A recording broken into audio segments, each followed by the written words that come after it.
Alright, so there are a few things that you should know before you buy Shattered Space, like how there's actually more than one new planet included in the DLC and how you should prepare your character before you dive in. So that's what we're discussing in this video. We are going in depth. If that sounds good to you, then subscribe to the channel so you know everything there is to know about Starfield and keep yourself up to date. Okay, firstly, there is more than one new planet in Shattered Space. Of course, you probably already know the DLC takes you to the Va'ruun homeworld of Va'ruun Kai, which is this big purple planet you see here, and in particular to the fully handcrafted city of Dazra, which is the capital of the planet. But this is not the only planet in the DLC, and the reason I know that is because when we look closely at the existing trailers, we can see other planets in the skyline. That's because Shattered Space takes you to a whole new system, which is called the Kavnik system. So Va'ruun Kai might be getting all the headlines right now, but judging from what we can see,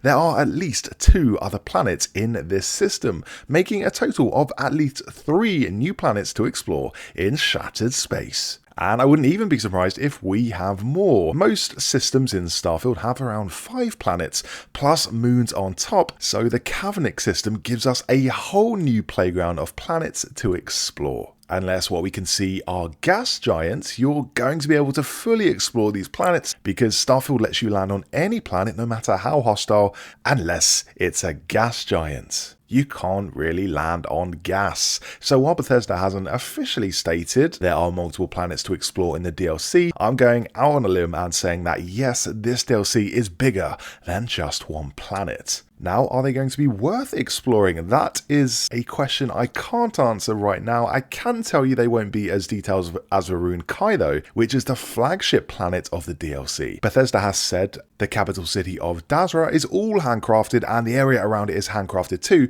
The wider planet will be procedurally generated because it would take years to handcraft the whole planet, and I think the other planets in Shattered Space will also be procedurally generated. So they'll have random points of interest, caves, outposts, etc., but nothing on the level of uniqueness or detail as Dazra and the surrounding area. These planets will still definitely be worth exploring though, because if Va'ruun Kai is anything to go by, these planets look like nothing else in the game. We have weird purple skies, raging atmospheres, turquoise dirt, and strange alien species you've never encountered before. So even though Bethesda will once again lean on procedural generation to fill out its planets, they're incorporating new elements into that pool to result in a very different vibe. Another thing you need to know before you buy Shattered Space is what level you need to be. Well, for that, Bethesda hasn't explicitly said what level you need to be, but we can make an educated guess based on one specific enemy seen in the footage. Here we have a brief shot of the player fighting a Va'ruun zealot, and when we look closely, we can see they're level 20. So from that, it's safe to assume level 20 is the minimum you'll need to be, because this looks like a common enemy you'll be encountering a lot. You could probably survive on about level 15, but obviously,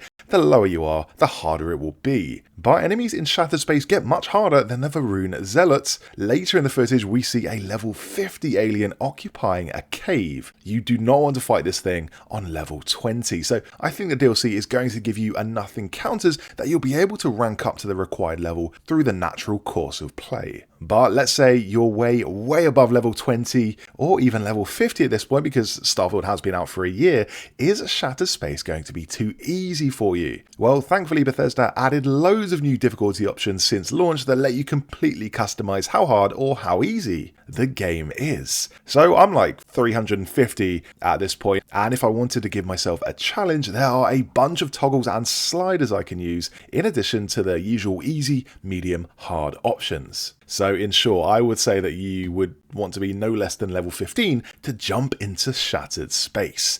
That's going to take a good few hours of play to get to, but the good news is this is more of a recommendation than a requirement. You won't need to fight a specific boss or reach a specific point in the story to access Shattered Space.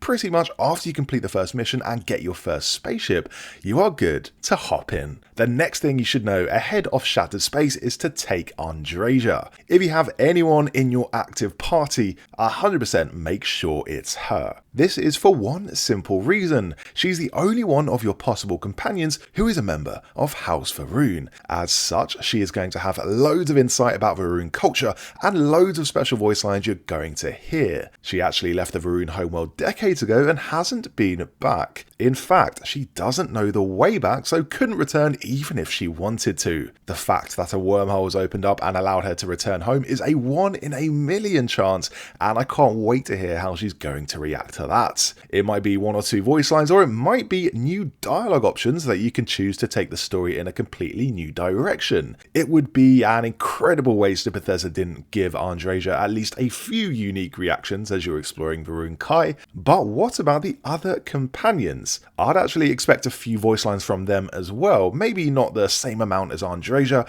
but at least a few to showcase how weird the whole scenario is. I can imagine Barrett saying something like, "Wait until I tell Constellation about this," or Sam Coe having something to say about wandering into the lion's den of the Varun. Onto the DLC's new companions, and this is another new thing you should know before you play. It's not been advertised at all by Bethesda. Like we know we're going to explore the Varun homeworld. They've talked a lot about the handcrafted capital and how you're going to learn a lot about Varun culture, but there are actually multiple new companions that they haven't mentioned that you can recruit in the DLC. This is based on an interview with Tim Lamb, the Shattered Space producer, who says we can expect new companions in Shattered Space. He says, quote, "I don't want to spoil Andreja's story. There's a story she has that is certainly a consideration visiting her homeworld, so depending on how players have done that, it's a consideration. There are also new companions depending on decisions that you make that are hireable from the expansion that you can bring on as crew." So from that, it's safe to say we'll be able to recruit not just one, but several companions in Shattered Space. And it's almost certain they are going to be Varun companions. That makes the most sense seeing as you're on the Varun homeworld. And if that's the case, we are going to be learning a whole lot more about the Varun. And it will be good to hear about the Varun from someone who's actually fully immersed in the culture, which Andrea isn't. She's more of an outcast by the time you meet her in the story, but the new companions can expand on their beliefs in the Great Serpent, what life is like on Varun Kai, and what exactly has been going on since the Varun broke away from the rest of humanity. Very exciting stuff. Although just to rein in expectations slightly, it might be that the companion is more of a recruitable crewmate. These are the NPCs you come across in bars across Starfield. They've got a few unique voice lines, but on the whole, they're not as fully fleshed out as proper companions. For instance, you can't romance them and they don't have their own quest lines. Even so, it's going to feel amazing if we can take a ship and stuff it full of people from House Varun. I don't know about you, but I'm planning to convert to the Varun religion completely. I mean, it's an interesting faction, and there's a reason the lead writer of the game, Emil Peruglio, has a tattoo of House Varun on his arm. Okay, and lastly, something that will come as a relief if you're planning to play Shattered Space, you can leave whenever you want. Yes, you are not trapped on Varun Kai. Once you start, you're not locked in and forced to see the DLC through to completion. Bethesda has said on multiple occasions you can just straight put the main quest line on hold, do whatever you need to in the settled systems, then come back at any point, and the quest line will be there waiting for you. Now, does that make sense from a story perspective? Probably not. The whole point of the DLC is that the Varun homeworld is in turmoil because a wormhole has opened up literally in the center of the capital, and now the capital building is cut off. That means the government is currently non-existent, and various Varun factions, such as the Zealots, are vying for more power. Added to that the Crimson Fleet and the Spacers have come through the wormhole to pillage what they can, and Varun Kai is a place in desperate need of your help. And we haven't even got to the relentless onslaught of the Vortex Terrors, aka the aliens who are emerging non-stop through the newly formed wormholes. So yeah, it doesn't really make sense that you can put the quest on hold and just say, "Hold on guys, I need to do a few bounties and renovate my outpost." But it definitely beats the alternative of Bethesda making you stay until the job's done. That is the whole ethos of Starfield, to give you the ultimate freedom, and that's a tradition Shattered Space is continuing. So those were 5 things you need to know before you buy Shattered Space. Is there anything else you want to know about this DLC? Any burning questions you have, let me know down in the comments. A big thanks for watching the video and staying until the end. I really appreciate your support. So hit that subscribe button if you want to stay up to date on all things Starfield. There are big things happening with this game, and you're going to want to make sure to be following. But above all else, have a nice day.